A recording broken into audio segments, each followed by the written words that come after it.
Hello my viewers and welcome back to another interesting video where we take a look into a complex and often misunderstood chapter of history. Now today we'll explore the controversial narrative about the Moors and their role in history, especially in relation to the Trail of Tears. Now in this video, a sister challenges common perceptions about which groups truly sought their own people and who the so-called civilized tribes really were. From the Cherokee, Choctaw, Chickasaw, and Seminole, we will examine their assimilation into European culture and how it impacted their relationships with other indigenous groups. So join me as we uncover the untold stories and set the record straight on a topic that's often oversimplified. Take a look at these videos. I will be right back. I had an idea about nationality, claiming anything until no bourgeoisie did that. Now everybody got their own ideas. Well, we not the Moors with the Fez, or the Moors with the Fez is evil, or we not the Moors, we this, or we that. Bro, be what you want to be, but stop trying to diss mine. No bourgeoisie already told us about dirty Moors. He said, oh, Moors, be aware of dirty Moors, because the dirty Moors will sell you back into slavery. So y'all keep showing a picture of Queen Elizabeth and the Moors and say, yo, this, no. That doesn't define all the Moors. But this time I'm really shut you up. You can get this. You can Google this. Watch this. Think this is? That's how many tribes, man. Indian tribes was over here. It was hella tribes and things over here before the colonizers, bro. Pay attention. Only time you're going to see black in here. When you talking about the Blackfeet Indians. You get what I'm saying? The Cherokees of Southeast Alabama. Look how many tribes, yo. Y'all know about the Cherokees. Y'all know who y'all are, right? Right? Now watch this. I ain't show y'all something else. I see more. Is Moor not a tribe? Are we not a tribe that was over here in Americas? The government seem to tell you we are. Some people was Blackfeet, some people was Cherokee, some people was Moors, Cherokee. It was all different types of things over here. Thing about it is, we were over here. So, to continue to say, no, we ain't that, forget them, why are y'all still creating this hate amongst ourselves? That's what y'all did back in the day. That's why we ain't never win nothing. That's why we still don't got nothing. Because y'all never decided to come together and agree on something. Somebody always had to be the dick dog. It was always some ego. Stop looking at the differences and come look at the similarities. We all on the same goddamn page, man. Hey family, thank you so much for your response to the duet that I did, the Chief Voodoo, the brother from Haiti. You know, I know he was talking about how don't call me no more, and they, you know, and I understand how there's just so much division amongst our people. You know, maybe that is true. He's not a Moor, and there were so many different tribes, as you also showed in your video. The thing about it is, yes, a lot of people have a lot of hatred towards the Moors and everything, because that is the main idea. Not all, as you stated, that not all Moors actually sold our people out. Because if you look at the people who were in the Trail of Tears that were dispelled from their land and from their homes, and they were sent to Oklahoma, you will clearly see that not only the Olmecs, all of the different tribes, including the Moors, they were also sent to Oklahoma in the Trail of Tears. And a lot of people don't realize that. So you rightly said that not all Moors sold our people out. This is one of the reasons why I don't do videos on this whole Moors sold us out stuff. Some of the other tribes that they call the 5 civilized tribes actually help sell our people out as well. And see, people don't want to talk about that. Yes. Who were the 5 civilized tribes, first of all? It was the Cherokee, the Choctaw, which is, they say Choctaw, the Chickasaw, the Creek, the Seminole. Okay. Well, guess what? Why do you think they called them the 5 civilized tribes? It's because they assimilated into Caucasoid culture, and they ended up being just like them. They took it to their schools that they went to. They civilized their children, as they call it. They became Christians, huh? They converted to Christianity. Everything that the Caucasoids pushed, they assimilated, they became a part of. And so those people actually considered them to be civilized. Now, hold up for a minute. Who are they to be able to call anyone civilized when we know what they've done to people who look like us, indigenous people all over the earth? Huh? They have come to our lands, and they have basically told us that look like us ain't ish, and that God, God looks like them. God is white. White is what's good, and everything that looks like you is bad and terrible. So they proceeded to give us a God that looks like them and forced us to worship it, raped us, and, you know, whited everybody out, stole our homes, all of our possession, our riches, our resources, and our land. I mean, come on, and you call that civilized? Yeah, I digress. Okay.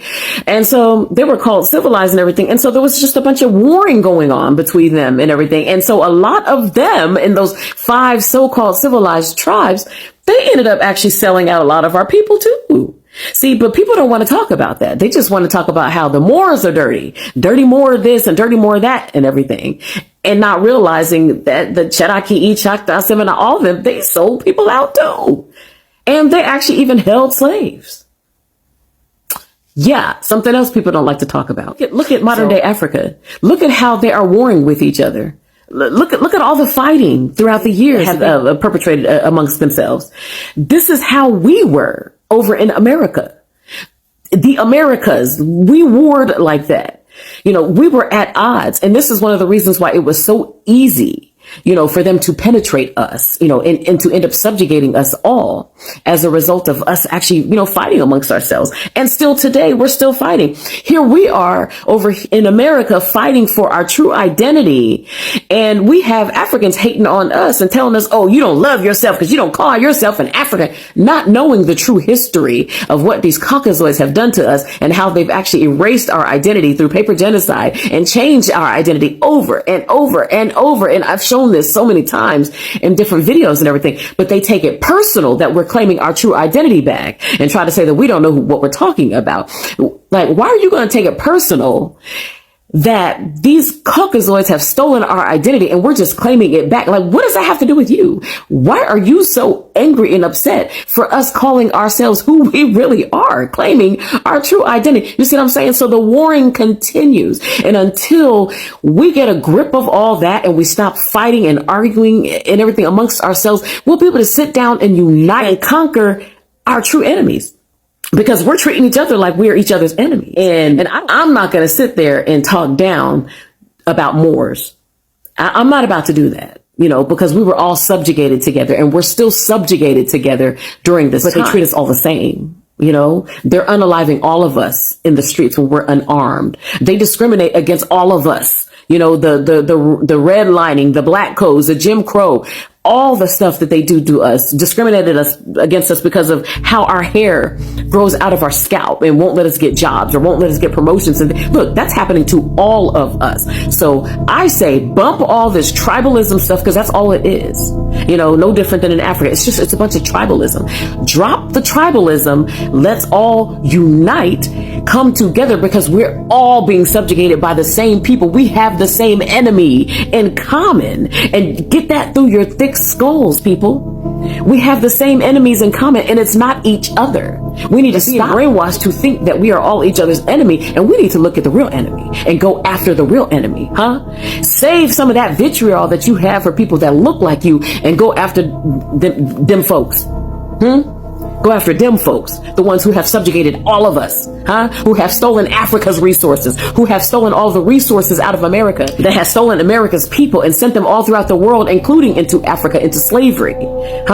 That's who you need to have vitriol for, not people who look like you.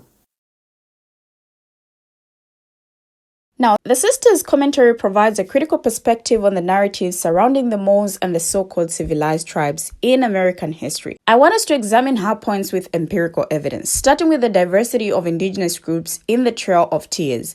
Now, the Trail of Tears was a forced relocation of various indigenous tribes from their ancestral lands to designated Indian Territory, present-day Oklahoma. Now, this event primarily affected the Cherokee, Choctaw, Chickasaw, Creek, and Seminole tribes, but it's crucial to recognize that the Moors, while historically significant, were not a central focus in this context. However, the sister's point about recognizing the diverse experiences of different tribes is valid. Many tribes, including those that are less often mentioned, suffered displacement and hardship during this period. Now, the term 5 civilized tribes refers to the Cherokee, Choctaw, Chickasaw, Creek, and Seminole tribes. Now, this label was given by European American settlers because these tribes adopted many aspects of European culture, such as Christianity, Western style, education, and private land ownership. Now, historical records confirm that these tribes did adopt European customs, partly as a strategy for survival and negotiation with the US government. However, this assimilation did not shield them from the devastating impact of policies like the Indian Removal Act. The assimilation into European American culture by these tribes was not merely a choice but a response to pressure from the US government. Now, this cultural integration included adopting Christianity and Western educational practices, which were often imposed through missionary activities and government policies. The Cherokee, for instance, developed a written alphabet and established a newspaper showcasing their adaptation to European customs, yet this process of assimilation often led to internal divisions and conflicts, and some tribe members resisted these changes. Now, historical records also reveal that some members of the 5 civilized tribes did own slaves. For example, the Cherokee and Creek tribes practiced slavery and had complex relationships with African Americans, including enslaved individuals. Now, this aspect of their history is often overshadowed by their interactions with European settlers, but is a critical part of their legacy. The sisters' argument highlights a broader critique of the concept of civilization as defined by European American standards. Now, many indigenous peoples were labeled savage by European colonizers despite having complex, sophisticated societies. The imposition of European cultural values and the denigration of indigenous cultures were tools used to justify colonization and exploitation. I feel the sisters' points underscore the need to critically examine historical narratives and acknowledge the diverse experiences of indigenous peoples, including the impact of European assimilation pressures and the complexity of internal tribal dynamics. Now, the concept of civilization imposed by European settlers often devalued indigenous cultures, labeling them as savage while promoting European standards as superior. Now, this Eurocentric view justified colonization and cultural suppression. Indigenous societies had rich traditions and complex social structures long before European contact, but these were often disregarded by colonizers who sought to impose their own values. Now, the Trail of Tears refers to the forced relocation of several indigenous tribes from their ancestral lands in the southeastern United States to areas west of the Mississippi River, primarily to present-day Oklahoma. Now, this relocation was carried out under the Indian Removal Act of 1830. We have finally come to the end of the video, but what do my viewers have to say about these videos? Share your thoughts, your views, your contributions in the comment section. Thank you for always watching and see you in my next video. Don't forget to give this video a thumbs up by tapping on the like button. Subscribe if you are new to my channel, and see you in my next video as I bring you another interesting video.